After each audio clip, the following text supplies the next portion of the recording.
여러분, 10년 동안 내 집에서 함께 산 사람이 사실은 나를 파멸시키려는 적이 아니라 나를 구원하던 유일한 천사였다면 여러분은 그 죄책감을 감당하실 수 있겠습니까? 평생을 자부심 하나로 버텨온 한 여자가 자신의 오만함 때문에 가장 소중한 사람을 낭떠러지로 밀어버린 이야기, 그리고 그 끝에서 발견한 기적 같은 용서에 대해 이야기해 보려 합니다. 지금 여러분의 가슴을 울릴 10년의 침묵이 시작됩니다. 나는 오늘까지도 그날 아침의 햇살을 기억합니다. 창문으로 들어오는 따스한 빛이 거실의 은식기들을 하나하나 비추던 순간 나는 이 집이 내 평생의 훈장이라고 믿었습니다. 40년을 공직자의 아내로 살며 한치의 부끄러움 없이 지켜온 이 집, 이 명예, 이 품격이 얼마나 소중한 것인지 저는 너무나 잘 알고 있었으니까요. 남편은 떠났지만 그가 남긴 명예는 고스란히 제 것이었습니다. 아들은 명문대를 나와 괜찮은 직장에 다녔고 우리 집안은 동네에서 손꼽히는 체면 있는 가문이었습니다. 그런데 그날 아들이 데려온 그 여자를 처음 봤을 때 제 가슴 속에 뭔가 불길한 예감이 스쳐 지나갔습니다. 처음 본 순간부터 뭔가 달랐어요. 아니, 정확히는 제가 생각했던 며느리의 모습과는 너무나 달랐습니다. 저는 아들이 우리 집안에 격에 맞는 여자를 데려올 거라고 믿었거든요. 교육받은 가정에서 자라 말투도 부드럽고 고개 숙일 줄 알고 시어머니를 공경할 줄 아는 그런 여자 말입니다. 하지만 그 여자는 제 눈을 똑바로 쳐다봤어요. 처음 뵙는 시어머니에게 고개를 숙이기는커녕 당당하게 제 눈을 마주하며 인사를 건넸습니다. 목소리도 또렷했고요.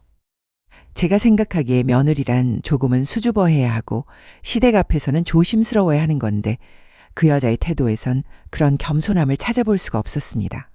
아들한테 물었죠. 저 여자 집안은 어떤지, 부모님은 뭐 하시는지, 어디서 자랐는지.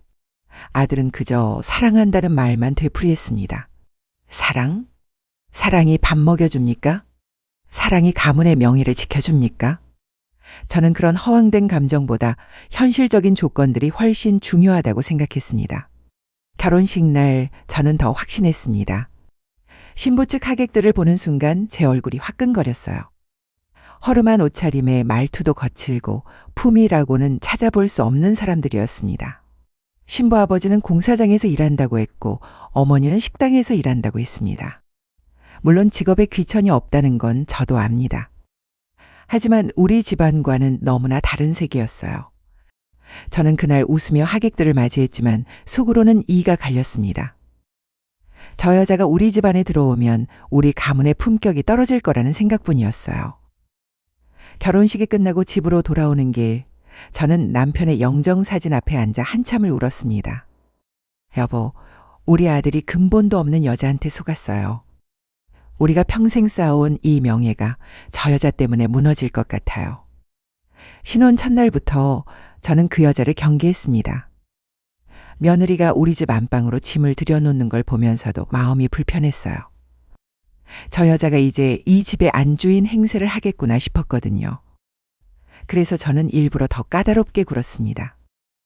아침마다 며느리가 차려주는 밥상을 받으면서도 트집을 잡았어요. 국이 싱겁다, 반찬이 부족하다, 밥이 질다, 뭐 하나 마음에 드는 게 없었습니다. 사실 그 여자가 차려주는 밥은 맛있었어요. 남편이 살아계실 때보다 더 정성스럽게 차려졌죠. 하지만 저는 인정하고 싶지 않았습니다. 인정하는 순간 제가 지는 것 같았거든요. 청소도 마찬가지였습니다. 며느리는 매일 아침 일찍 일어나 집안 구석구석을 닦았어요.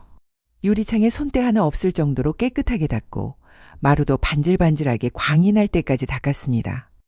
하지만 저는 일부러 먼지를 찾아다녔어요. 장롱 위를 손가락으로 쓱 긁어보고 거기 먼지 좀 보라며 핀잔을 줬습니다. 며느리는 뭐라 대꾸하지 않았어요. 그저 죄송하다며 다시 청소를 했습니다. 그 모습을 보면서도 저는 만족하지 못했어요. 오히려 더 화가 났습니다. 저렇게 순한 척하면서 속으로는 뭘 꾀하고 있을까? 저런 식으로 아들을 홀려서 결국 우리 재산을 노리는 거겠지. 그런 생각만 들었거든요. 그러던 어느 날 며느리가 직장을 다니겠다고 했습니다. 전문직 자격증이 있으니 일을 하고 싶다는 거였어요. 저는 발끈했습니다. 우리 집 며느리가 밖에 나가 돈을 벌어야 할 정도로 형편이 어렵습니까? 그건 우리 집안의 체면을 구기는 일이라고 했죠. 하지만 아들은 며느리 편을 들었습니다. 요즘 시대에 여자도 자기 일을 하는 게 당연하다며 며느리가 일하고 싶어 하는데 막을 이유가 없다고 했어요. 그 순간 저는 깨달았습니다. 아들이 이미 저 여자한테 완전히 넘어갔구나. 저 여자가 아들을 조종하고 있구나. 결국 며느리는 직장을 다니기 시작했습니다. 저는 더욱 경계심을 높였어요. 저 여자가 번 돈을 어디에 쓰는지, 친정으로 빼돌리는 건 아닌지, 혹시 다른 남자를 만나는 건 아닌지 온갖 의심이 꼬리를 물었습니다. 그리고 실제로 이상한 일들이 벌어지기 시작했어요. 며느리가 매달 통장에서 거액의 현금을 인출하는 걸 봤습니다. 처음엔 우연히 봤어요. 며느리가 화장대 서랍을 열어둔 채 나갔는데 거기 통장이 보였거든요. 호기심에 들여다봤더니 매달 500만 원씩 인출된 흔적이 있었습니다. 500만 원이요. 매달 말입니다. 대체 그 돈을 어디에 쓰는 걸까요? 우리 집 생활비로 쓰는 것도 아니었어요. 생활비는 아들이 따로 주고 있었으니까요. 그럼 저 돈은 대체 어디로 가는 겁니까? 저는 며느리를 더 유심히 관찰하기 시작했습니다. 그리고 이상한 패턴을 발견했어요. 며느리는 매달 마지막 주 토요일마다 외출을 했습니다. 그것도 아주 일찍 새벽같이 나가서 저녁 늦게 돌아왔어요. 어디 가느냐고 물으면 그저 볼 일이 있다고만 했습니다. 어느 날은 참다 못해 뒤를 밟았습니다. 그래요. 제가 며느리를 미행했어요. 지금 생각하면 부끄러운 일이지만 그때는 진실을 알아야 한다는 생각뿐이었습니다. 며느리가 어디로 가는지, 누구를 만나는지, 그 돈을 어디에 쓰는지 알아야만 했어요. 며느리는 버스를 3번이나 갈아타고 도시 외곽으로 갔습니다. 낡은 빌라촌이었어요. 페인트가 벗겨진 건물들, 좁은 골목길, 쓰레기가 나뒹구는 거리. 며느리가 그중 한 빌라 앞에서 멈춰 섰습니다. 그리고 초인종을 눌렀어요. 문이 열리고 중년 남자가 나왔습니다. 며느리는 그 남자와 한참을 이야기를 나눴어요. 저는 멀찍이 떨어진 곳에서 지켜봤습니다. 며느리가 가방에서 뭔가를 꺼내 남자에게 건넸어요. 돈 뭉치였습니다. 두툼한 봉투였어요. 그 순간 제 머릿속이 하얘졌습니다. 역시 그랬구나. 저 여자가 우리 집 돈을 빼돌려서 어딘가에 쓰고 있었구나. 저 남자는 누구지? 친정오빠? 아니면 예대인? 아니면 사채업자? 온갖 상상이 머릿속을 스쳐 지나갔습니다. 집으로 돌아와서 며느리를 추궁했어요. 어디 갔다 왔느냐고, 그 남자는 누구냐고, 돈은 왜 주는 거냐고. 며느리는 당황한 기색이 역력했습니다. 그저 아는 분이라고만 했어요. 무슨 일로 돈을 줬느냐고 다그쳤더니 개인적인 일이라며 말을 흐렸습니다. 개인적인 일? 며느리가 시어머니한테 숨기는 개인적인 일이라니요? 그게 말이 됩니까? 저는 확신했습니다. 저 여자가 뭔가 부정직한 일을 저지르고 있다고 말입니다. 그날부터 저는 며느리를 더욱 차갑게 대했습니다. 밥상도 따로 차려 먹었어요. 같은 공기를 마시는 것도 싫었습니다. 며느리가 말을 걸면 대꾸도 하지 않았어요. 그 여자가 우리 집안을 망치고 있다고 생각했으니까요. 아들한테도 말했습니다. 저 여자가 이상하다고, 매달 거액의 돈을 어딘가로 빼돌린다고, 의심스러운 남자를 만난다고요. 하지만 아들은 믿지 않았어요. 아내를 믿는다며, 아내가 그럴 리 없다며 오히려 제게 화를 냈습니다. 그 순간 저는 더욱 확신했어요. 저 여자가 아들을 완전히 세뇌시켜놨구나. 아들이 어머니보다 저 여자를 더 믿는구나. 우리 모자간의 끈끈한 정도 저 여자가 갈라놓았구나. 밤마다 잠이 오지 않았습니다. 며느리 방에서 새어나오는 불빛을 보며 저 여자가 지금 무슨 생각을 하고 있을까, 무슨 꾀를 부리고 있을까 상상했어요. 때로는 며느리가 낮은 목소리로 전화하는 소리가 들렸습니다. 누구와 통화하는 걸까요? 저 남자일까요? 2년, 3년, 시간이 흘러도 상황은 나아지지 않았습니다. 아니, 오히려 더 악화되었어요. 며느리는 여전히 매달 그 빌라촌을 찾아갔고 저는 여전히 며느리를 의심했습니다. 우리 사이의 골은 점점 깊어져만 갔어요. 5년이 지나고 7년이 지나고 어느덧 10년이라는 세월이 흘렀습니다. 10년 동안 저는 단 한 번도 며느리를 진심으로 대한 적이 없었어요. 며느리가 아파서 누워 있어도 외면했고 명절에 온 가족이 모여도 며느리만 따로 떨어뜨려 앉혔습니다. 며느리는 점점 야위어 갔어요. 처음 우리 집에 왔을 때는 그래도 볼에 살이 있었는데 세월이 지나면서 뺨이 움푹 들어가고 눈빛도 흐려졌습니다. 손은 더욱 거칠어졌고요. 하지만 저는 그게 며느리가 무슨 짓을 하고 있기 때문이라고 생각했습니다. 특히 며느리의 옷차림이 더욱 초라해지는 게 눈에 띄었어요. 처음 왔을 때는 그래도 괜찮은 옷을 입고 다녔는데 시간이 갈수록 낡은 옷만 입고 다녔습니다. 겨울 코트는 10년 내내 같은 걸 입었고 구두도 닳고 닳아서 밑창이 다 헤어졌는데도 새 걸 사지 않았어요. 한 번은 아들이 며느리한테 새 옷이나 가방을 사주려고 하는 걸 봤습니다. 하지만 며느리는 괜찮다며 사양했어요. 지금 있는 걸로 충분하다고 했습니다. 저는 그게 또 의심스러웠어요. 여자가 새 옷을 마다하다니 분명 돈을 아껴서 어딘가 다른 데 쓰려는 거겠지 싶었습니다. 며느리는 점심도 거의 굶다시피 했어요. 도시락을 싸가는 것도 아니고 밖에서 사 먹는 것도 아니었습니다. 한 번은 며느리의 회사 동료가 전화를 걸어왔어요. 며느리가 점심시간에도 일만 하고 밥을 안 먹어서 걱정된다며 집에서 좀 챙겨달라는 부탁이었습니다. 하지만 저는 그 전화를 무시했어요. 며느리가 밥을 굶든 말든 제 알 바 아니었습니다. 오히려 며느리가 점심값까지 아껴서 그 돈을 어디 쓰는구나 싶었죠. 그렇게 10년이 흘렀습니다. 10년 동안 저는 며느리의 희생을 전혀 알아보지 못했어요. 아니, 알아보려고 하지 않았습니다. 제 편견과 오만함이 제 눈을 가렸거든요. 며느리가 매일 아침 일찍 일어나 집안일을 하고 직장에 가서 하루 종일 일하고 퇴근해서는 다시 집안일을 하는 모습을 봤습니다. 주말에도 쉬지 않고 집안을 돌봤어요. 하지만 저는 그게 당연하다고 생각했습니다. 며느리니까 해야 하는 일이라고요. 며느리는 제게 한 번도 짜증을 내거나 대들지 않았어요. 제가 아무리 모질게 대해도 아무리 심한 말을 해도 그저 죄송하다는 말만 했습니다. 그 모습이 저는 더 거슬렸어요. 저렇게 참는 게 오히려 꾀가 있어서 그런 거라고 생각했으니까요. 어느 날 밤이었습니다. 며느리 방에서 낮게 흐느끼는 소리가 들렸어요. 문틈으로 살짝 들여다보니 며느리가 침대에 앉아 조용히 울고 있었습니다.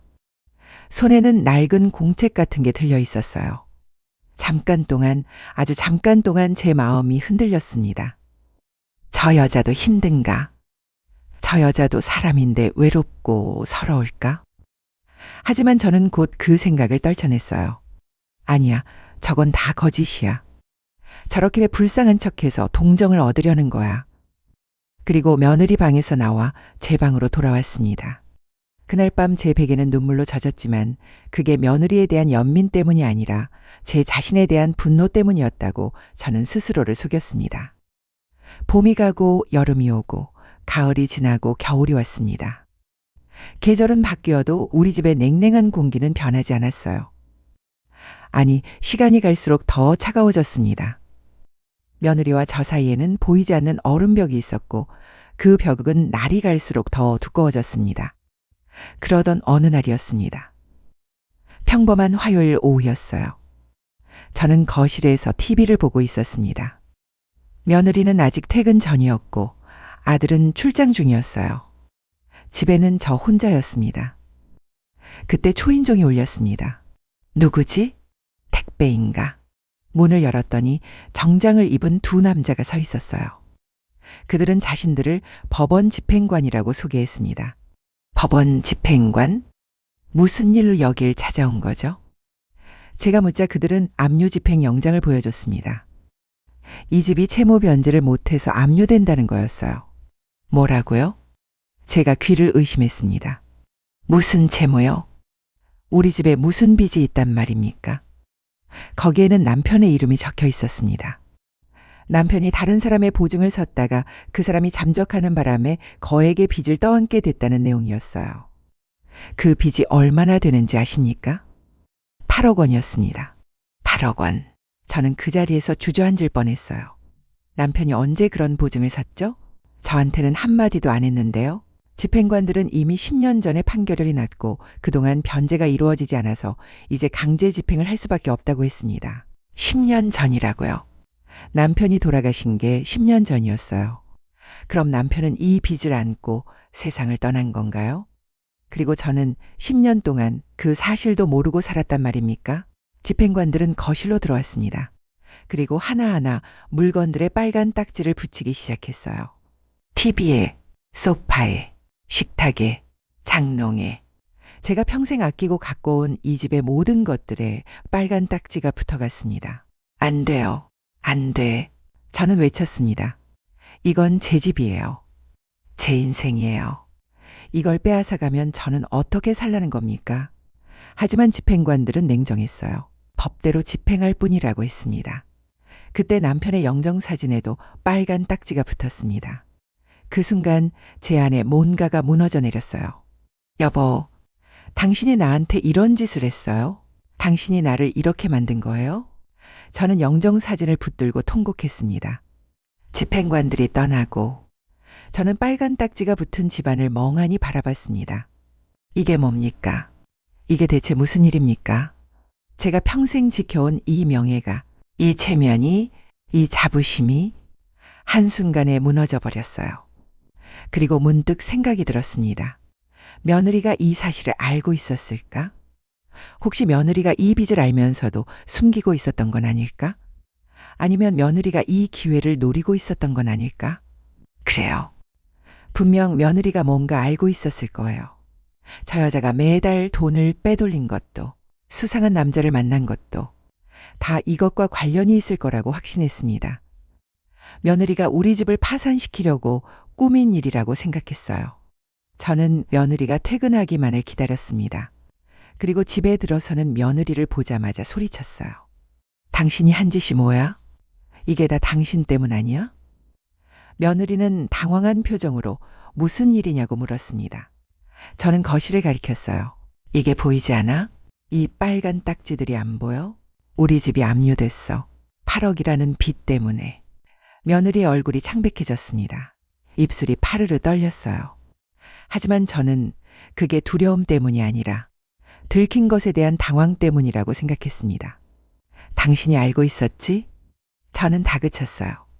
이 빚에 대해 알고 있었으면서 나한테 숨긴 거지? 아니면 당신이 일부러 변제를 안 한 거야? 우리 집을 망하게 하려고? 며느리는 아무 말도 하지 않았어요. 그저 고개를 떨구고 서 있을 뿐이었습니다. 그 침묵이 저를 더 화나게 만들었어요. 대답해. 당신이 뭘 한 거야? 그 돈을 어디에 썼어? 그때 제 손이 움직였습니다. 제가 며느리의 뺨을 때렸어요. 찰싹하는 소리가 거실에 울렸습니다. 며느리는 뺨을 감싸쥐고 비틀거렸지만 여전히 아무 말도 하지 않았어요. 저는 계속 소리쳤습니다. 10년 동안 당신이 빼돌린 그 돈들 다 어디 갔어? 그 남자한테 준 거야? 친정으로 보낸 거야? 아니면 당신 혼자 숨겨둔 거야? 며느리의 눈에서 눈물이 흘러내렸습니다. 하지만 그 눈물조차 저는 믿을 수 없었어요. 연기일 거라고 생각했습니다. 불쌍한 척하는 거라고요. 나가. 저는 외쳤어요. 당장 이 집에서 나가. 당신 같은 여자는 우리 집에 있을 자격이 없어. 며느리는 천천히 고개를 들었습니다. 그리고 처음으로 제 눈을 똑바로 쳐다봤어요. 그 눈빛에는 슬픔과 체념이 가득했습니다. 하지만 저는 그걸 이해하지 못했어요. 며느리는 조용히 말했습니다. 어머님, 제가 짐을 싸겠습니다. 그리고 돌아서서 자기 방으로 들어갔어요. 저는 거실 바닥에 주저앉았습니다. 온몸이 떨렸어요. 분노 때문인지, 배신감 때문인지, 아니면 공포 때문인지 알 수 없었습니다. 제 평생을 걸고 지켜온 이 집, 이 명예, 이 모든 게 무너져 내리고 있었으니까요. 그날 밤 며느리는 집을 떠났습니다. 큰 가방 하나만 들고요. 저는 창문으로 며느리가 어둠 속으로 사라지는 뒷모습을 지켜봤어요. 그리고 생각했습니다. 이제 됐어. 저 여자가 없으면 우리 집이 다시 평온해질 거야. 하지만 며느리가 떠난 집은 평온하지 않았습니다. 오히려 더 공허했어요. 빨간 딱지가 붙은 가구들 사이에서 저는 혼자 남겨졌습니다. 다음 날 아침, 저는 며느리의 방을 정리하기로 했습니다. 저 여자가 남긴 흔적을 모두 지우고 싶었어요. 방문을 열고 들어갔을 때 방은 깨끗하게 정돈되어 있었습니다. 며느리답게 떠나면서도 정리를 해놓은 거였어요. 침대 시트도 빨아서 개어놓았고 바닥도 깨끗하게 닦여 있었습니다. 옷장은 비어 있었고 화장대 위에는 아무것도 없었어요. 마치 처음부터 아무도 살지 않았던 방처럼 말끔했습니다. 그런데 침대 밑을 보니 뭔가 남아 있었어요. 작은 상자 하나였습니다. 저는 그걸 꺼내서 열어봤어요. 그리고 그 안에 들어있던 것들을 보는 순간 제 세상이 완전히 뒤집혔습니다. 상자 안에는 낡은 공책이 여러 권 들어있었습니다. 표지가 해지고 모서리가 접혀진 오래된 가계부 같은 것들이었어요. 저는 떨리는 손으로 그중 한 권을 꺼내 펼쳤습니다. 그리고 첫 장을 보는 순간 심장이 멎는 것 같았어요.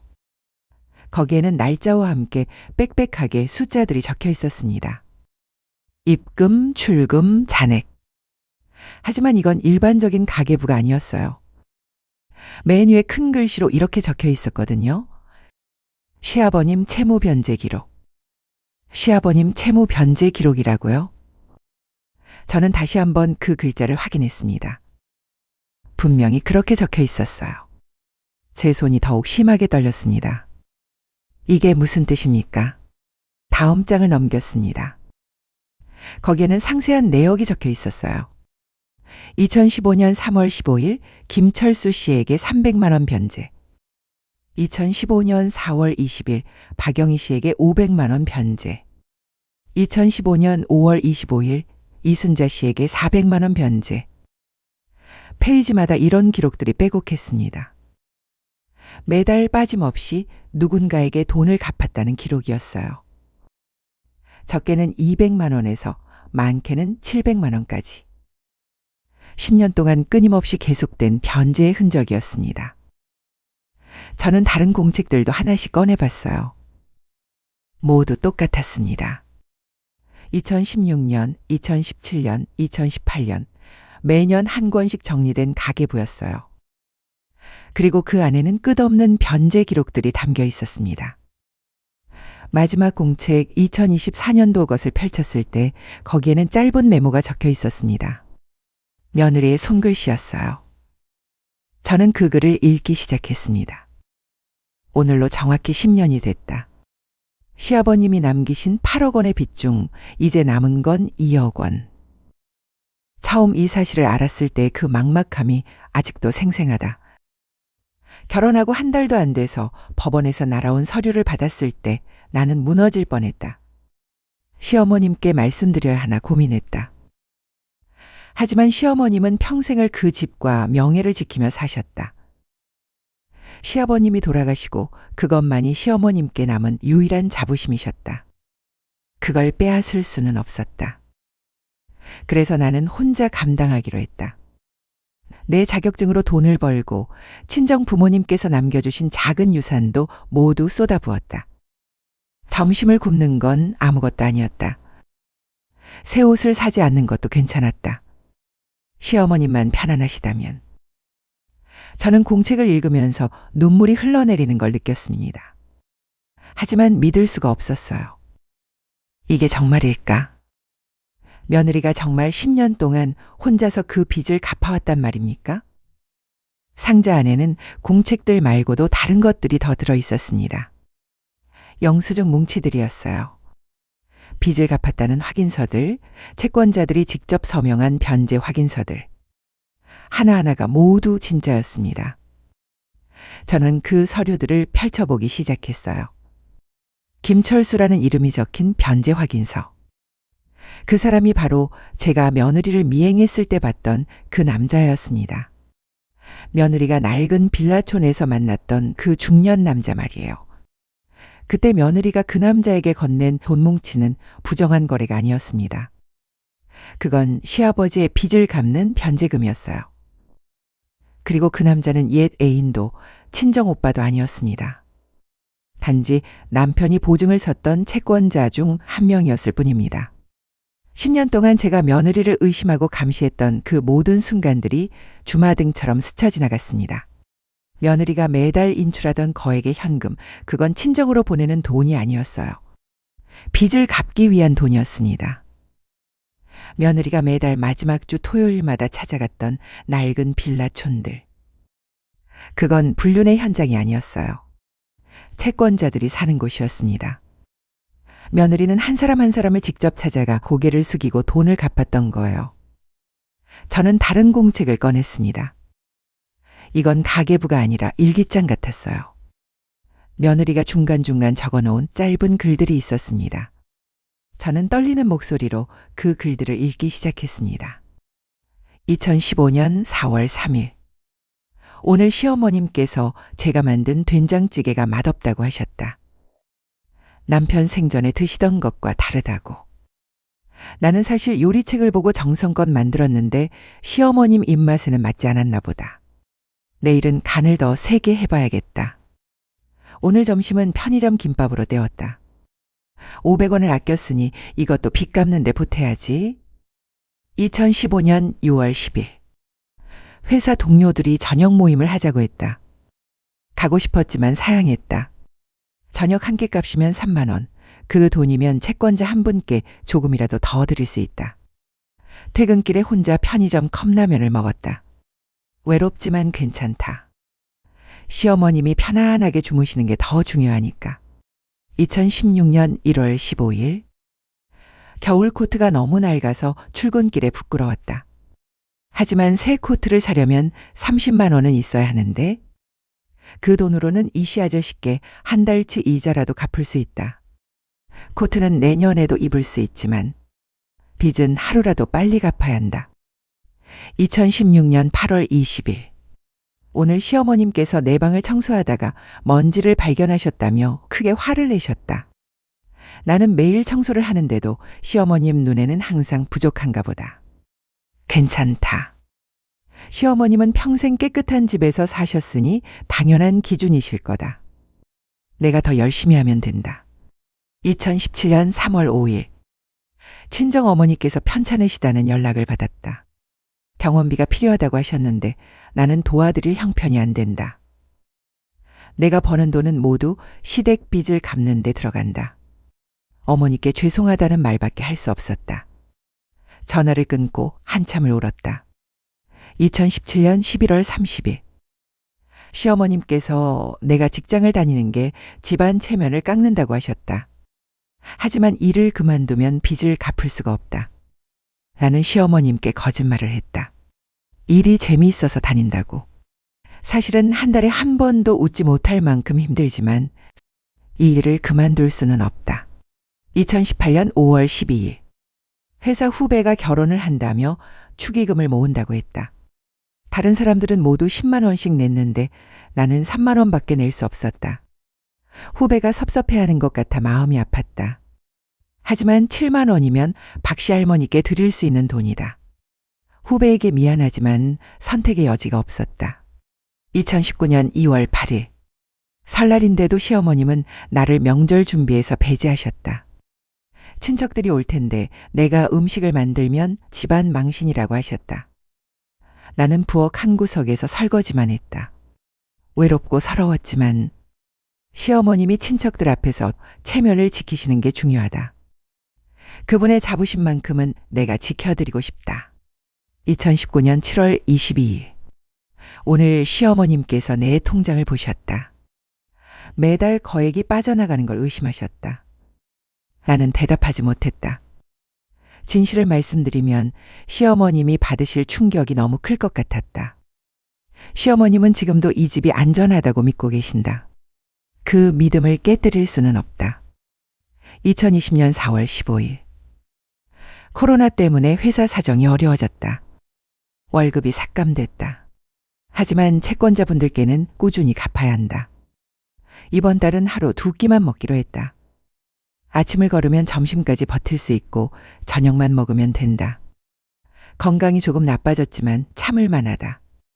2020년 10월 3일. 시어머님께서 내가 너무 말랐다며 제대로 밥을 안 먹는 거냐고 물으셨다. 나는 다이어트 중이라고 둘러댔다. 시어머님은 그래도 밥은 먹어야 한다며 걱정하셨다. 처음으로 시어머님께서 나를 걱정해 주시는 말씀을 들었다. 그날 밤 혼자 많이 울었다. 2021년 1월 30일. 남편이 나한테 새 가방을 사주겠다고 했다. 나는 거절했다. 남편에게 미안하지만 그 돈도 빚을 갚는 데 써야 한다. 남편은 내가 왜 이렇게 검소하게 사는지 이해하지 못한다. 남편한테도 말할 수 없다. 남편이 알면 어머님께 말씀드릴 것이고, 그러면 모든 게 무너진다. 2021년 6월 18일. 이제 빚의 절반을 갚았다. 4억 원을 변제했다. 6년이 걸렸다. 앞으로 4억 원이 더 남았다.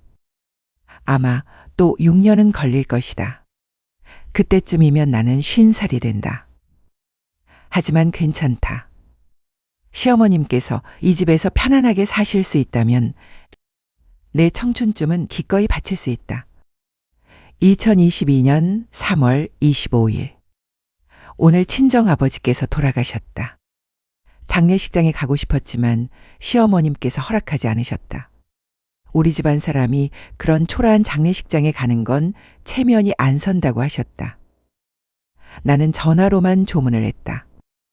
아버지, 불효녀를 용서해 주세요.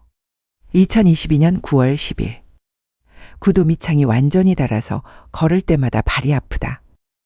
하지만 새 구두를 살 여유가 없다. 접착제로 붙여서 조금 더 신기로 했다. 회사 사람들이 내 구두를 보고 웃는 것 같다. 창피하지만 견딜 수 있다. 자존심보다 중요한 게 있다. 2023년 2월 14일. 밸런타인데이다.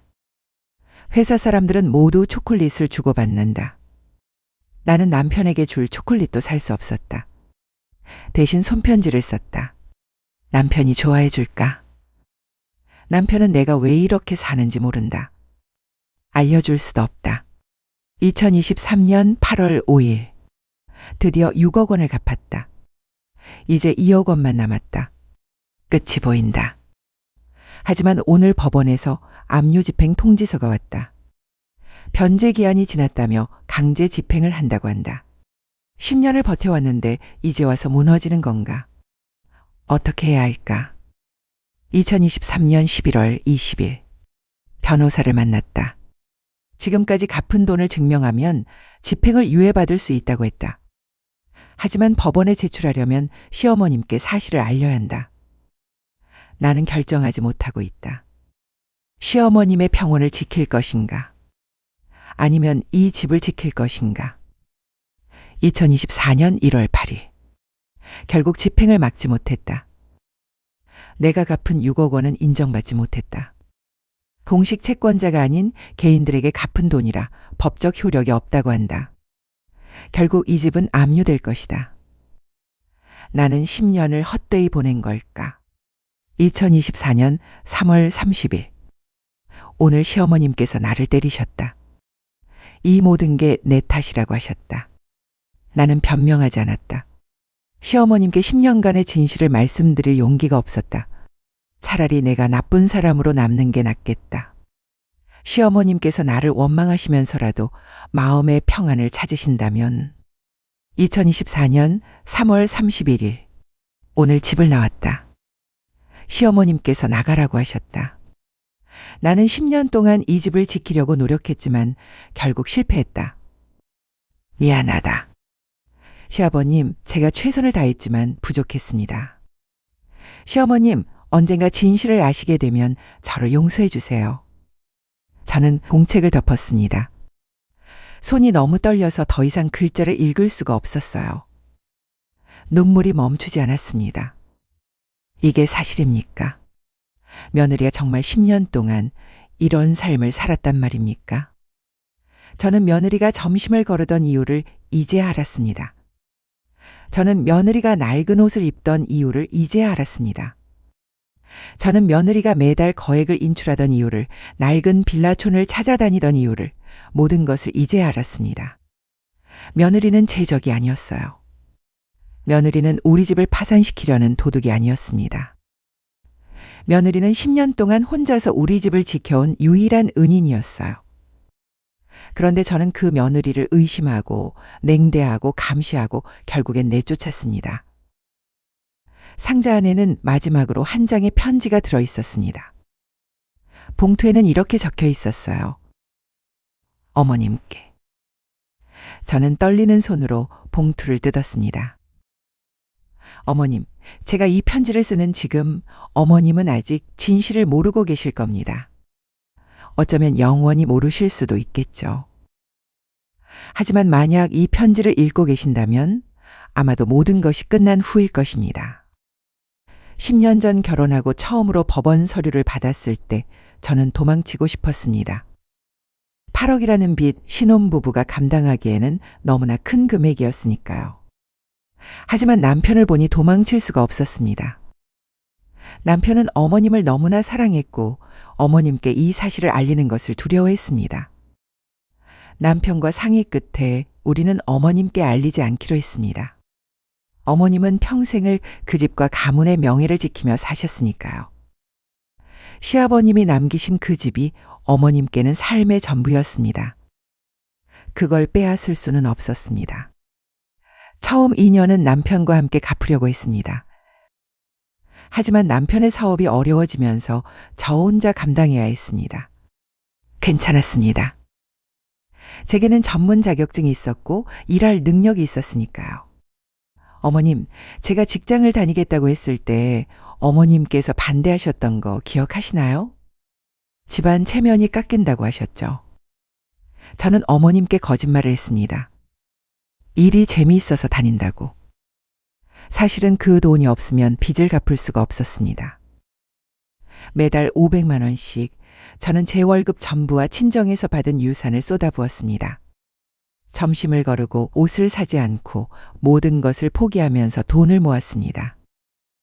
그리고 그 돈으로 한 분 한 분 채권자들을 찾아가 빚을 갚았습니다. 어머님께서 저를 미행하셨던 거 알고 있었습니다. 제가 빌라촌에 가는 걸 보셨죠? 그분들은 시아버님께 돈을 빌려주셨다가 돌려받지 못한 분들이었습니다. 법원을 통하지 않고 개인적으로 빌려주신 분들이라 법적 보호를 받지 못했어요. 그래서 제가 직접 찾아가 갚아드린 겁니다. 어머님, 저는 어머님이 저를 싫어하신다는 걸 알았습니다. 제 출신이 변변치 못해서 제 태도가 당당해서 제가 어머님의 기준에 맞지 않아서 싫어하신다는 걸요. 괜찮았습니다. 어머님께서 저를 미워하시더라도 어머님께서 그 집에서 편안하게 사실 수만 있다면 충분했습니다. 10년이라는 시간이 길다면 길고 짧다면 짧습니다. 그 시간 동안 저는 정말 많이 외로웠습니다. 점심을 혼자 먹을 때, 낡은 옷을 입고 출근할 때, 친구들의 모임을 거절할 때, 아버지의 장례식에도 가지 못했을 때. 하지만 견딜 수 있었습니다. 왜냐하면 저는 어머님을 지켜드리고 있었으니까요. 어머님께서는 모르셨겠지만 어머님이 아침마다 닦으시던 그 은식기들, 어머님이 자랑스러워하시던 그 거실, 어머님이 친구분들을 초대하시던 그 집, 그 모든 것이 사라지지 않도록 제가 지키고 있었습니다. 6억 원을 갚았을 때 저는 정말 기뻤습니다. 이제 조금만 더 버티면 된다고 생각했어요. 하지만 법원의 강제 집행을 막을 수는 없었습니다. 제가 개인적으로 갚은 돈들은 법적 효력이 없었고 결국 집은 압류되고 말았습니다. 어머님, 제가 실패한 것 같아 죄송합니다. 10년을 버텼지만 결국 어머님의 집을 지키지 못했습니다. 어머님께서 저를 원망하신다면 달게 받겠습니다. 어쩌면 제가 처음부터 어머님께 사실을 말씀드렸더라면 더 좋은 방법이 있었을지도 모릅니다. 하지만 저는 후회하지 않습니다. 10년 동안 어머님께서 평안하게 주무셨고 웃으셨고 친구분들과 차를 드셨습니다. 그 모든 순간이 제게는 보람이었습니다. 비록 어머님께서는 저를 사랑하지 않으셨지만 저는 어머님을 지켜드릴 수 있었습니다. 만약 이 편지를 읽고 계신다면 부디 당신 자신을 탓하지 마세요. 어머님은 잘못하신 게 없습니다. 다만 몰랐을 뿐입니다. 그리고 제가 일부러 숨긴 거니까요. 어머님, 부디 건강하세요. 비록 그 집은 없어졌지만 어머님의 명예와 자부심까지 없어진 건 아닙니다. 어머님은 평생 정직하게 사셨고 가족을 위해 헌신하셨습니다. 그것만으로도 충분히 자랑스러운 삶입니다. 저는 이제 떠나지만 언젠가 어머님께서 저를 조금이라도 이해해 주시는 날이 온다면 좋겠습니다. 그리고 가능하다면 용서해 주세요. 제가 더 현명하지 못해서, 더 강하지 못해서 어머님의 집을 끝까지 지키지 못한 것을요. 마지막으로 어머님께 감사드립니다. 10년 동안 지켜볼 수 있는 어머니가 있어서 감사했습니다. 비록 사랑받지는 못했지만 사랑할 수 있어서 행복했습니다. 며느리 올림. 편지를 다 읽고 나서 저는 그 자리에 주저앉았습니다. 온몸에서 힘이 빠졌어요. 며느리의 방 바닥에 앉아서 한없이 울었습니다. 이렇게 통곡한 게 남편 장례식 이후 처음이었습니다. 제가 뭘 한 겁니까? 저는 10년 동안 은희를 원수로 대했어요. 저를 구원하던 천사를 악마로 몰아세웠습니다. 며느리가 점심을 걸을 때 저는 게으르다고 생각했어요. 며느리가 낡은 옷을 입을 때 저는 품위가 없다고 비웃었습니다. 며느리가 매달 돈을 인출할 때 저는 도둑질한다고 의심했어요. 며느리가 빌라촌을 찾아갈 때 저는 부정한 일을 한다고 확신했습니다. 모든 게 오해였어요. 모든 게 제 편견과 오만함 때문이었습니다. 며느리는 저를 지키기 위해 자신의 모든 것을 희생했습니다. 젊음을, 건강을, 꿈을, 심지어 친정아버지의 장례식까지 포기했어요. 그 모든 희생이 저 때문이었습니다. 제가 이 집에서 편안하게 살 수 있도록 제 자부심이 무너지지 않도록. 그런데 저는 그런 며느리에게 뭘 해줬습니까? 매일 트집을 잡았어요. 음식이 맛없다고, 청소가 부족하다고, 옷차림이 초라하다고. 따뜻한 말 한마디 건네지 않았습니다. 며느리가 아파도 외면했어요. 며느리가 울어도 못 본 척 했습니다. 저는 며느리를 사람으로조차 대하지 않았어요. 그저 우리 집안에 들어온 이물질, 제거해야 할 대상으로만 봤습니다. 며느리의 마음을, 며느리의 고통을, 며느리의 희생을 보려고 하지 않았어요. 상자 안의 물건들을 하나하나 다시 살펴봤습니다. 10년치 가계부, 수백 장의 영수증, 변제 확인서들. 이 모든 게 며느리의 땀과 눈물이 배어있는 증거였어요. 며느리가 얼마나 힘들게 살았는지, 얼마나 외로웠는지, 얼마나 아팠는지 그 안에 다 담겨 있었습니다. 특히 가계부 구석구석에 적힌 짧은 메모들이 제 가슴을 후볐어요. 오늘 시어머님께서 웃으셨다. 오랜만에 보는 미소였다. 다행이다. 이런 문구들이 중간중간 보였습니다. 며느리는 제가 웃는 것만으로도 기뻐했던 거예요. 다른 메모도 있었어요. 오늘 시어머님께서 제가 만든 국이 짜다고 하셨다. 하지만 다 드셨다. 건강하셔서 감사하다. 며느리는 제가 트집을 잡아도 다 드신 것에 감사했던 겁니다. 또 다른 메모. 오늘 시어머님께서 친구분들과 차를 드셨다. 즐거워 보이셨다. 이 집이 있어서 어머님이 행복하시다면 나는 더 열심히 일해야겠다. 며느리에게 이 집은 단순한 건물이 아니었어요. 제 행복의 공간이었던 겁니다. 저는 머리를 감싸주고 울었습니다. 며느리야, 미안하다. 정말 미안하다. 제가 눈이 멀었구나. 제 곁에 천사가 있었는데 악마로 봤구나. 제 은인을 적으로 대했구나. 그때 현관문이 열리는 소리가 들렸습니다. 아들이 출장에서 돌아온 거였어요. 저는 며느리의 방에서 나와 거실로 갔습니다. 아들은 집안의 빨간 딱지들을 보고 놀란 표정이었어요. 엄마, 이 무슨 일이에요? 아들이 물었습니다. 저는 대답하지 못했어요. 대신 며느리의 상자를 아들에게 건넸습니다. 이거 봐라. 내 아내가 10년 동안 뭘 했는지. 아들은 상자를 받아 열었습니다. 그리고 그 안에 공책들과 편지를 읽기 시작했어요. 시간이 흐르면서 아들의 얼굴이 창백해졌습니다. 손이 떨리기 시작했어요. 눈에서 눈물이 흘러내렸습니다. 아들은 공책을 다 읽고 나서 주저앉았습니다. 그리고 저를 쳐다봤어요. 엄마, 당신이 아내한테 뭘 한 거예요? 아들의 목소리는 떨렸습니다. 당신이 10년 동안 아내를 어떻게 대했는지 알아요? 저는 고개를 숙였습니다. 미안하다. 저는 겨우 그 말밖에 할 수 없었어요. 아들은 벌떡 일어섰습니다. 미안하다고요? 그 말로 끝이에요? 아내가 10년 동안 우리 집을 지키기 위해 자기 인생을 바쳤는데 아들의 목소리가 점점 커졌습니다. 아내가 점심을 굶을 때 엄마는 뭐 했어요? 아내가 낡은 옷을 입을 때 엄마는 뭐라고 했어요? 아내가 아파서 누워있을 때 엄마는 외면했잖아요? 저는 대답할 수 없었습니다. 아들의 말이 모두 사실이었으니까요. 아들은 계속 말했어요.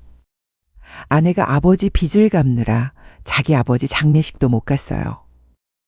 엄마가 체면 때문에 못 가게 했잖아요. 그게 사람이 할 짓이에요? 엄마는 10년 동안 아내를 의심했어요. 도둑 취급했어요. 아내가 매달 빌라촌에 간 게 빚을 갚으러 간 거였는데 엄마는 부정한 일을 한다고 생각했잖아요. 아내한테 얼마나 상처를 줬는지 알아요? 저는 그저 울 수밖에 없었습니다. 아들의 말이 하나하나 제 가슴에 비수처럼 꽂혔어요. 하지만 부정할 수 없었습니다. 모두 제가 한 짓이었으니까요. 아들은 며느리의 편지를 다시 펼쳤습니다.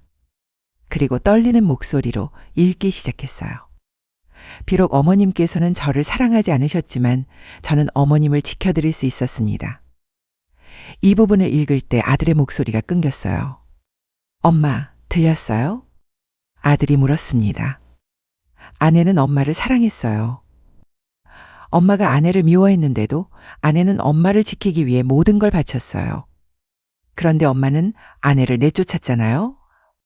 저는 바닥에 무릎을 꿇었습니다. 미안하다. 정말 미안하다. 저는 그 말을 되풀이했어요. 하지만 그 말로는 부족했습니다. 10년간의 잘못을 미안하다는 말 몇 마디로 갚을 수는 없었어요. 아들은 핸드폰을 꺼냈습니다. 아내한테 전화를 걸었어요. 하지만 며느리는 전화를 받지 않았습니다. 한 번, 두 번, 세 번. 계속 전화를 걸었지만 며느리는 받지 않았어요. 저는 아들에게 말했습니다. 내가 찾아갈게. 내가 직접 가서 무릎 꿇고 빌게.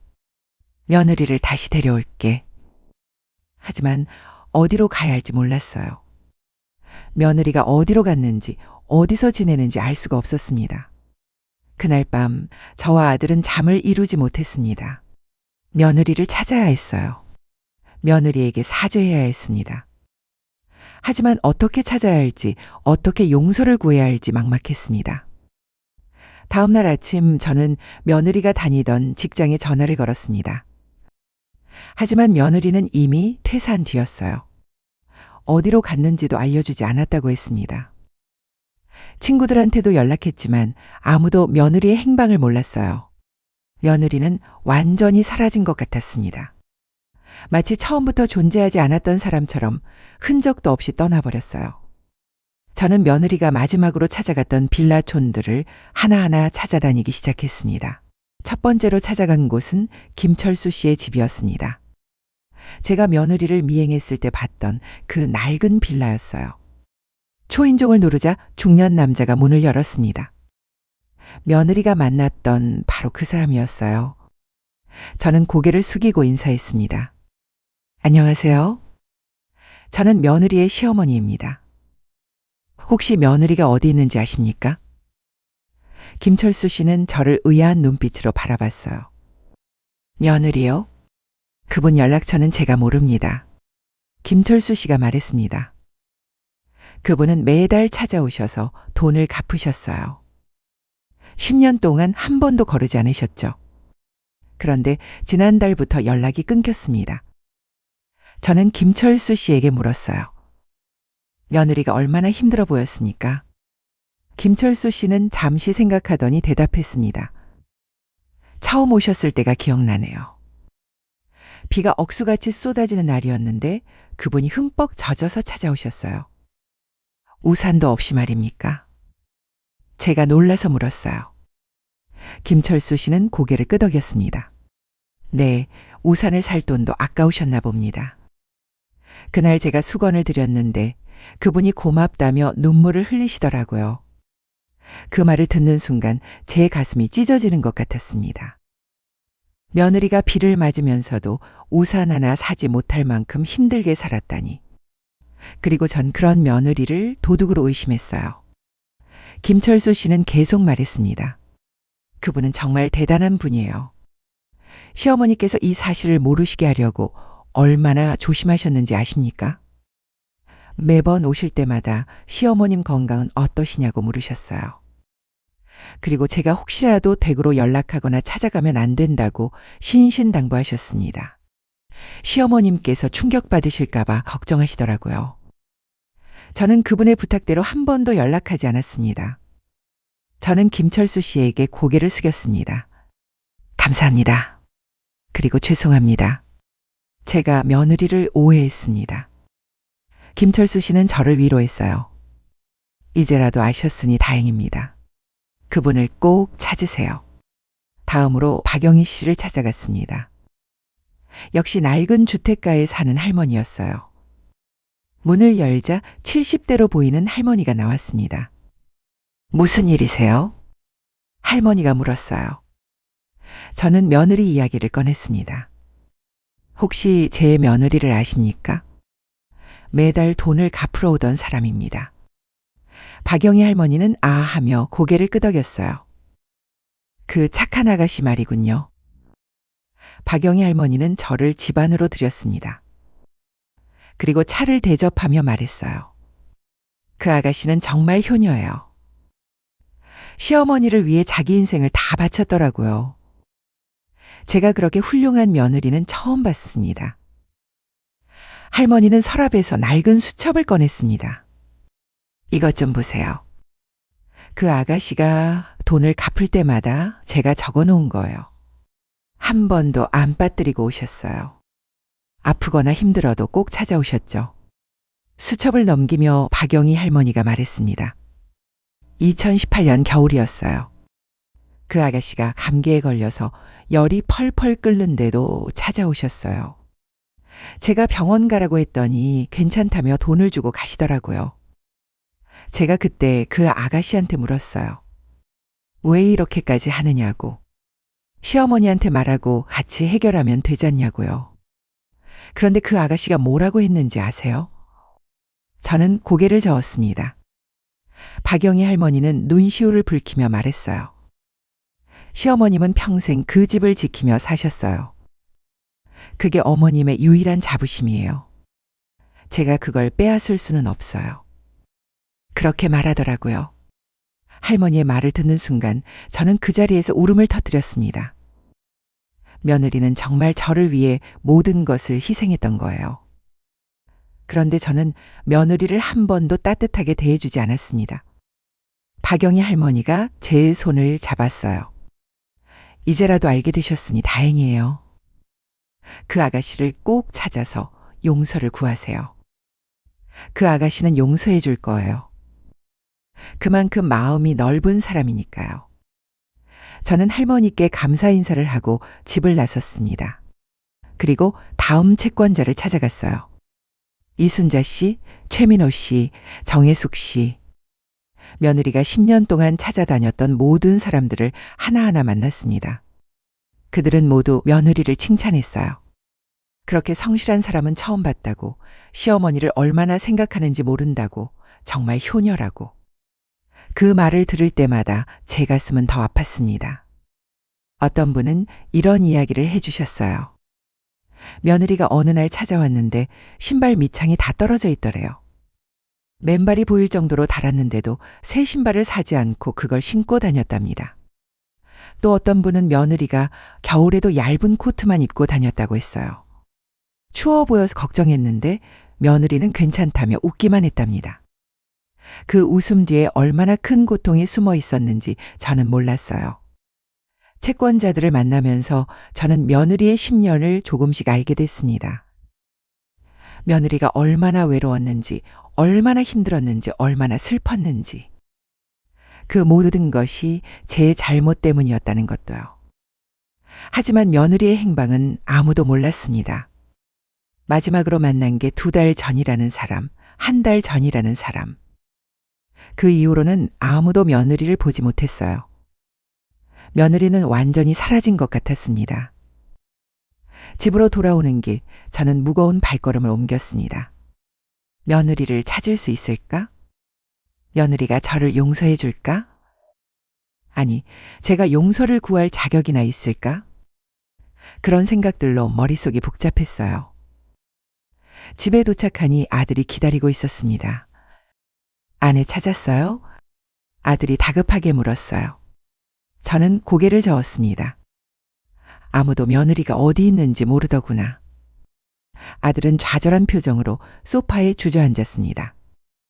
저는 아들 옆에 앉아 말했어요. 미안하다. 내가 내 아내를 이렇게 만들었구나. 내 아내가 얼마나 힘들었는지 이제 알겠다. 엄마. 아들이 떨리는 목소리로 말했습니다. 저는 아내가 그렇게 힘들어하는 줄 몰랐어요. 제가 남편으로서 너무 무능했어요. 아내를 지켜주지 못했어요. 아들도 울기 시작했습니다. 아내가 점심을 굶는 것도 몰랐어요. 아내가 병원비가 없어서 아픈 걸 참는 것도 몰랐어요. 아내가 밤마다 혼자 오는 것도 몰랐어요. 저는 정말 최악의 남편이었어요. 우리 모자는 그날 밤 함께 울었습니다. 며느리에 대한 미안함과 죄책감, 그리고 며느리를 잃었을지도 모른다는 두려움. 그 모든 감정이 한꺼번에 밀려왔어요. 다음 날 저는 며느리의 친정을 찾아가기로 했습니다. 10년 전 결혼식 때 봤던 그 초라한 집. 며느리가 자란 곳이었어요. 혹시 며느리가 친정으로 갔을지도 모른다는 생각이 들었습니다. 며느리의 친정은 도시 외곽의 작은 마을에 있었습니다. 낡은 단층집이었어요. 대문을 두드리자 60대 여자분이 나왔습니다. 며느리 어머니였어요. 저는 고개를 깊이 숙이며 인사했습니다. 안녕하세요. 저는 며느리의 시어머니입니다. 며느리 어머니는 저를 보더니 표정이 굳어졌어요. 무슨 일로 오셨습니까? 딸을 찾고 있습니다. 혹시 여기 왔습니까? 제가 물었어요. 며느리 어머니는 고개를 저었습니다. 우리 딸은 여기 안 왔어요. 그리고 설령 왔다 해도 당신한텐 안 알려줄 겁니다. 그 말에 제 가슴이 철렁 내려앉았습니다. 제발 좀 알려주세요. 제가 잘못했습니다. 며느리한테 사과하고 싶습니다. 저는 애원했어요. 하지만 며느리 어머니는 냉담했습니다. 사과요? 지금 와서 사과가 무슨 소용입니까? 며느리 어머니의 목소리에 분노가 담겨 있었어요. 당신이 우리 딸한테 뭘 했는지 아세요? 10년 동안 우리 딸을 어떻게 대했는지 아세요? 우리 딸은 전화할 때마다 울었어요. 며느리 어머니가 말했습니다. 시어머니가 자기를 미워한다고, 뭘 해도 마음에 안 든다고, 자기가 부족해서 그런 것 같다고. 그렇게 울면서도 시어머니 욕은 한마디도 안 했어요. 심지어 남편이 돌아가셨을 때도요. 며느리 어머니의 목소리가 떨렸어요. 우리 딸이 오고 싶어 했어요. 아버지 마지막 가는 길을 배웅하고 싶어 했어요. 그런데 당신이 못 오게 했잖아요. 체면이 깎인다고. 그날 우리 딸이 전화로 얼마나 울었는지 아세요? 아버지한테 죄송하다고, 불효녀라고, 용서해달라고. 그렇게 울부짖는 딸을 저는 위로할 수밖에 없었어요. 당신 때문에요. 저는 그 자리에 무릎을 꿇었습니다. 죄송합니다. 정말 죄송합니다. 제가 너무 잘못했습니다. 하지만 며느리 어머니는 고개를 돌렸어요. 당신이 우리 딸한테 한 짓은 무릎 꿇는 걸로 용서받을 게 아니에요. 며느리 어머니가 말했습니다. 우리 딸은 당신 때문에 청춘을 다 잃었어요. 친구들도 다 잃었어요. 꿈도 다 포기했어요. 우리 딸이 원래 얼마나 밝고 명랑했는지 아세요? 결혼하기 전에는 웃음소리가 집안에 가득했어요. 그런데 시집간 후로는 웃는 걸 한 번도 못 봤어요. 전화로 듣는 건 울음소리뿐이었어요. 며느리 어머니는 한참을 침묵하더니 말했습니다. 우리 딸이 당신 집 빚을 갚는 걸 알았어요. 딸이 말 안 했지만 저는 알았어요. 매번 돈이 궁할 때마다 딸한테 손 벌리지 못한 이유가 그거였어요. 딸이 자기 일로도 바쁠 텐데 시댁비까지 갚느라 고생하는데 어떻게 친정에서 돈을 달라고 하겠어요. 그래서 저는 참았어요. 아파도 참고 힘들어도 참고 돈이 필요해도 참았어요. 그런데 당신은 뭘 했어요? 며느리 어머니가 저를 쳐다봤어요. 그렇게 희생하는 딸을 도둑 취급했잖아요. 부정한 짓 한다고 의심했잖아요. 그게 시어머니가 할 짓입니까? 저는 고개를 들 수가 없었습니다.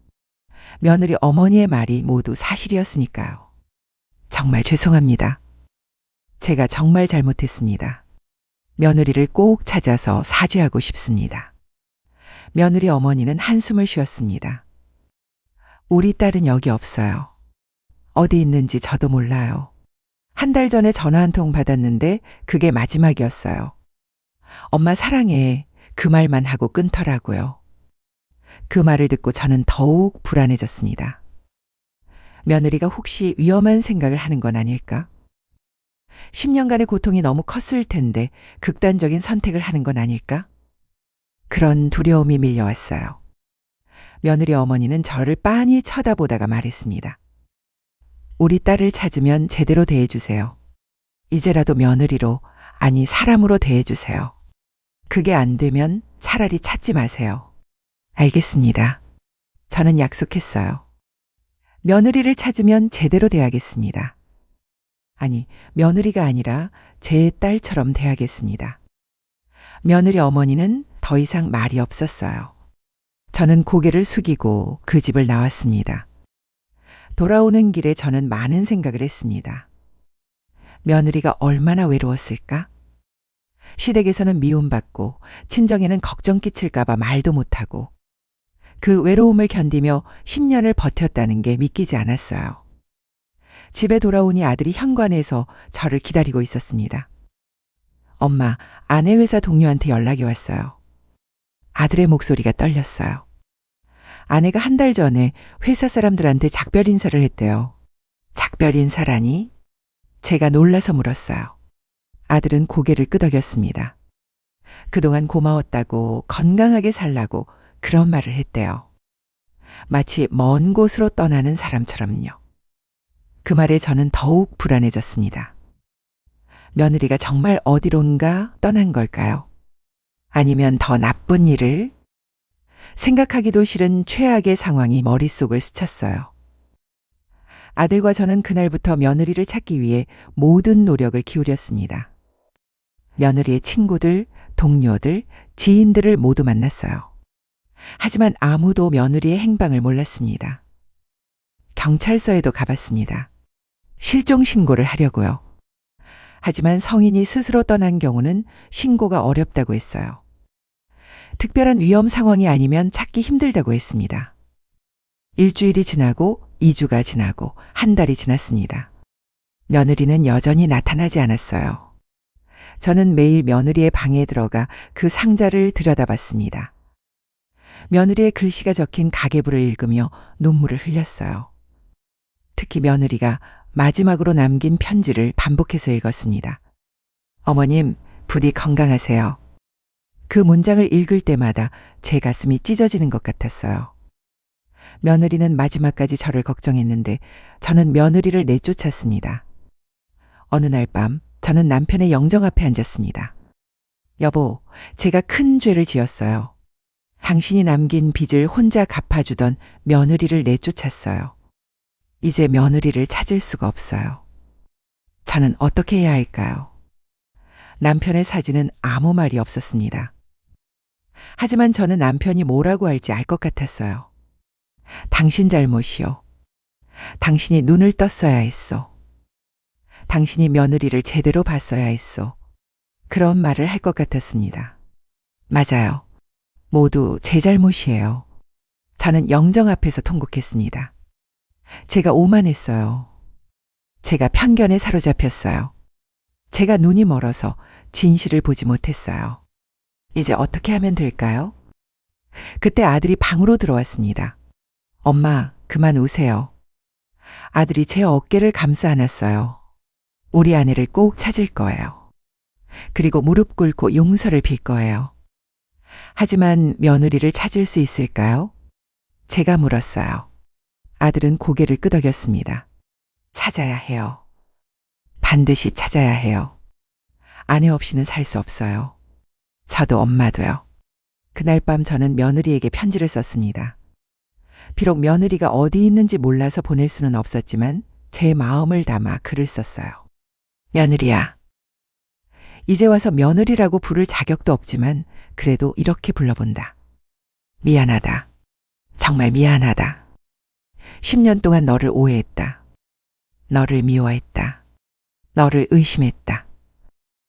그게 모두 내 잘못이었다. 너는 우리 집을 지키기 위해 모든 것을 바쳤구나. 내 청춘을, 내 건강을, 내 꿈을, 심지어 내 아버지의 마지막 가는 길까지 포기했구나. 그런데 나는 너한테 뭘 해줬니? 매일 트집만 잡고 의심만 하고 냉대만 했구나. 너는 적이 아니었어. 너는 우리 집의 은인이었어. 천사였어. 그런데 나는 너를 악마로 봤구나. 내가 얼마나 어리석었는지, 얼마나 오만했는지 이제야 깨달았단다.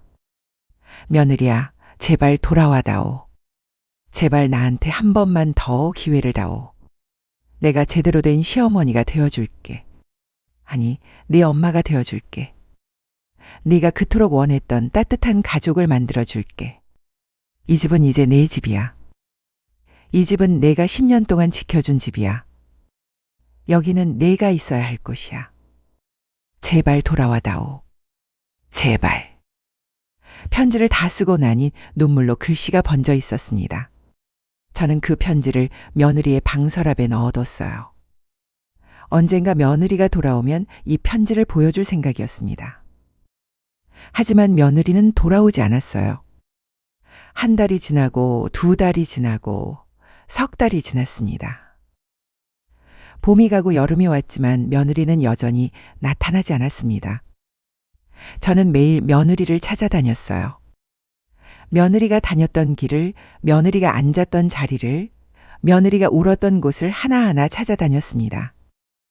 혹시 며느리의 흔적이라도 찾을 수 있을까 해서요. 어느 날은 며느리가 점심을 먹지 않고 일했다는 회사 근처 공원에 갔습니다. 벤치에 앉아 며느리가 혼자 이곳에서 얼마나 외로웠을까 생각했어요. 점심시간에 동료들과 어울리지 못하고 홀로 앉아 있었을 며느리의 모습이 눈에 선했습니다. 또 어느 날은 며느리가 낡은 코트를 입고 다녔다는 버스 정류장에 갔습니다. 추운 겨울날 얇은 옷을 입고 떨면서 버스를 기다렸을 며느리를 상상했어요. 그때 제가 옆에 있었더라면 제 코트라도 벗어줄 수 있었을 텐데 시간이 지날수록 며느리가 보고 싶었습니다. 며느리의 목소리가 듣고 싶었어요. 며느리가 아침에 차려주던 밥상이 그리웠습니다. 며느리가 조용히 청소하던 모습이 그리웠어요. 이제 와서야 며느리의 소중함을 깨달았습니다. 아들도 많이 야위었습니다. 아내 없이는 밥도 제대로 먹지 못했어요. 회사도 제대로 다니지 못했습니다. 매일 아내 사진만 보면서 눈물을 흘렸어요. 어느 날 아들이 말했습니다. 엄마, 저는 아내한테 정말 미안해요. 아내가 그렇게 힘들어하는데 저는 몰랐어요. 남편으로서 자격이 없었어요. 아내를 지켜주지 못했어요. 아들도 잘못이 있었지만 가장 큰 잘못은 저였습니다. 제가 며느리를 제대로 대했더라면, 제가 며느리를 이해하려고 했더라면 이런 일은 없었을 거예요. 어느덧 계절이 바뀌어 가을이 왔습니다. 낙엽이 지는 걸 보면서 저는 생각했어요. 며느리도 어디선가 이 낙엽을 보고 있을까? 며느리도 저를 생각하고 있을까? 아니면 이미 저를 잊었을까? 그러던 어느 날이었습니다. 저는 며느리가 10년 동안 다녔던 그 빌라촌을 다시 찾아갔어요. 혹시 며느리가 다시 그곳에 나타나지 않을까 하는 희망 때문이었습니다. 그런데 그곳에서 저는 믿을 수 없는 광경을 목격했습니다. 낡은 빌라 한 채 앞에서 익숙한 뒷모습이 보였어요. 얇은 회색 코트를 입은 여자. 그 여자의 어깨가 작게 떨리고 있었습니다. 며느리였습니다. 저는 숨을 멈췄습니다. 며느리였어요. 분명히 며느리였습니다. 10년 동안 봐왔던 그 뒷모습, 그 어깨, 그 자세. 제가 그렇게 찾아 헤매던 며느리가 거기 있었어요. 저는 다가가려고 발을 내딛었습니다. 하지만 다리가 떨려서 제대로 걸을 수가 없었어요. 며느리를 부르려고 입을 열었지만 목소리가 나오지 않았습니다. 10년 동안 그토록 냉대했던 며느리를 어떻게 불러야 할까요? 며느리야. 겨우 그 말이 나왔습니다. 떨리는 목소리였어요. 며느리의 어깨가 움찔했습니다. 천천히 고개를 돌렸어요. 그리고 우리의 눈이 마주쳤습니다. 며느리의 얼굴은 많이 야위어 있었어요. 뺨이 푹 꺼지고 눈 밑에 검은 그늘이 졌습니다. 그런데도 며느리는 저를 보자마자 놀란 표정을 지었어요. 어머님, 며느리가 말했습니다. 왜 여기 계세요? 며느리의 목소리는 여전히 공손했어요. 10년 동안 냉대받았는데도, 집에서 쫓겨났는데도 며느리는 저를 어머님이라고 불렀습니다. 너를 찾으러 왔다. 제가 대답했어요. 며느리는 고개를 저었습니다. 찾지 마세요. 저는 괜찮습니다. 괜찮다니? 제 목소리가 떨렸어요. 네가 얼마나 힘들었는지 이제 다 알았어. 네가 10년 동안 뭘 했는지, 왜 그렇게 했는지 모두 알았단다. 며느리의 눈에 눈물이 고였습니다. 하지만 며느리는 고개를 돌렸어요. 아시면 됐어요. 이제 저는 가야 합니다. 며느리가 돌아서려고 했어요. 저는 며느리의 팔을 붙잡았습니다. 가지마. 제발 가지마. 내가 잘못했어. 정말 잘못했어. 며느리는 움직임을 멈췄습니다. 하지만 여전히 저를 보지 않았어요. 괜찮아요. 어머님은 잘못하신 게 없어요. 며느리가 말했습니다. 아니야. 저는 소리쳤어요. 내가 잘못했어. 나는 너를 10년 동안 오해했어. 너를 도둑으로 의심했어. 너를 적으로 대했어. 그런데 너는 우리 집을 지키고 있었구나. 너는 나를 위해 모든 걸 희생했구나. 점심을 굶고 우산도 사지 못하고 아버지 장례식도 못 가고. 그 모든 게 나 때문이었어. 며느리가 천천히 고개를 돌렸습니다. 며느리의 얼굴에 눈물이 흘러내리고 있었어요. 어머님, 며느리가 떨리는 목소리로 말했습니다. 그만하세요. 그만하라고? 제가 물었어요. 며느리는 고개를 끄덕였습니다. 이미 지난 일이에요. 다 끝난 일이에요. 어머님은 아무 잘못도 없으세요. 저는 며느리의 양손을 잡았습니다. 며느리의 손은 너무 거칠었어요. 일하느라 굳은 살이 박히고 갈라진 손이었습니다. 이 손으로 10년 동안 우리 집을 지켰구나. 미안하다. 정말 미안하다. 저는 며느리의 손을 꽉 쥐고 말했어요. 나는 너한테 한 번도 따뜻하게 대해주지 않았어.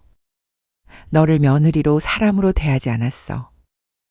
며느리는 고개를 저었습니다. 아니에요. 어머님은 힘든 시간을 보내셨어요. 남편을 잃으시고 혼자 살아야 했으니까요. 저는 이해해요. 이해한다고? 제가 놀라서 물었어요. 내가 너한테 그렇게 했는데 어떻게 이해할 수 있니? 며느리는 조용히 웃었습니다. 눈물을 흘리면서도 웃고 있었어요. 어머님은 평생 그 집을 지키며 사셨어요. 그게 어머님의 전부였어요. 그런데 그게 사라질 위기에 처했으니 얼마나 힘드셨겠어요. 저는 며느리를 꼭 안아주고 싶었습니다. 하지만 10년 동안 한 번도 안아준 적이 없는데 지금 안아도 될까요? 며느리가 저를 받아줄까요? 며느리야, 제가 말했습니다. 집으로 돌아가자. 우리 집으로 돌아가자. 그 집은 네가 10년 동안 지킨 집이야. 네가 있어야 할 곳이야. 며느리는 고개를 저었습니다. 그 집은 이미 압류됐어요. 더 이상 어머님 집이 아니에요. 제가 끝까지 지키지 못했어요. 죄송해요. 며느리가 고개를 숙였습니다. 저는 며느리의 턱을 들어 올렸어요. 며느리의 눈을 바라보며 말했습니다. 집은 중요하지 않아. 건물은 중요하지 않아. 내가 10년 동안 착각했던 게 그거야. 집이 중요한 게 아니라 가족이 중요한 거였어. 너 같은 며느리가 있었는데 나는 그걸 몰랐어. 천사 같은 며느리가 옆에 있었는데 나는 눈이 멀어서 보지 못했어. 건물보다 훨씬 소중한 네가 있었는데 말이야. 며느리가 눈을 크게 떴습니다. 어머님, 며느리의 목소리가 떨렸어요. 저는 계속 말했습니다. 미안하다. 너한테 너무 못했다. 너 나를 위해 모든 걸 바쳤는데 나는 너를 한 번도 따뜻하게 대해주지 않았어. 이제라도 용서해 줄 수 있겠니? 며느리가 울기 시작했습니다. 소리내어 울었어요. 10년 동안 참았던 눈물이 터져 나오는 것 같았습니다. 저도 함께 울었어요. 한참을 울고 나서 며느리가 말했습니다. 어머님, 용서할 게 뭐가 있어요? 저는 어머님을 원망한 적이 없어요. 어머님이 저를 미워하셔도 저는 어머님을 사랑했어요. 그 말을 듣는 순간 제 가슴이 터질 것 같았습니다.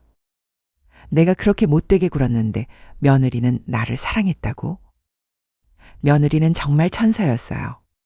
저는 며느리를 꼭 안았습니다. 10년 만에 처음으로 며느리를 안았어요. 며느리도 저를 안아주었습니다. 우리는 그렇게 한참을 안고 있었습니다. 조금 진정이 되고 나서 며느리가 물었습니다. 어머님 지금 어디서 사세요? 집이 압류됐는데요. 저는 대답했어요. 아들 집에서 같이 살고 있어. 내 남편 집 말이야. 며느리는 놀란 표정을 지었습니다. 남편이 어머님을 모시고 있어요? 며느리가 물었어요. 저는 고개를 끄덕였습니다. 아들이 작은 아파트를 얻었어. 거기서 같이 살자고 하더구나.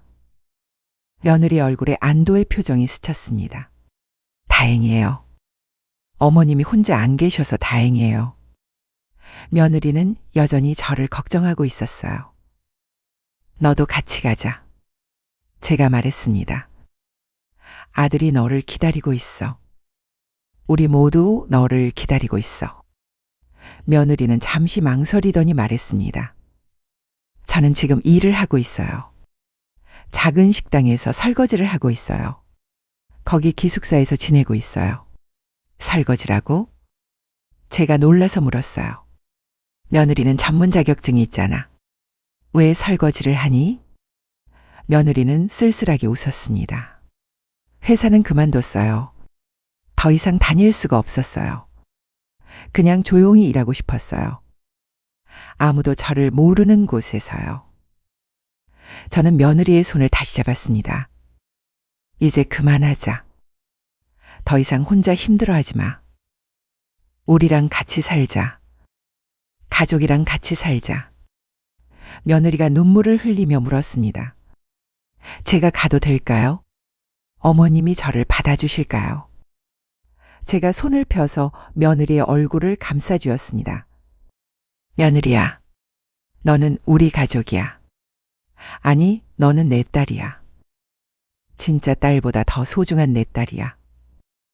며느리가 제 품에 안겼습니다. 어머니.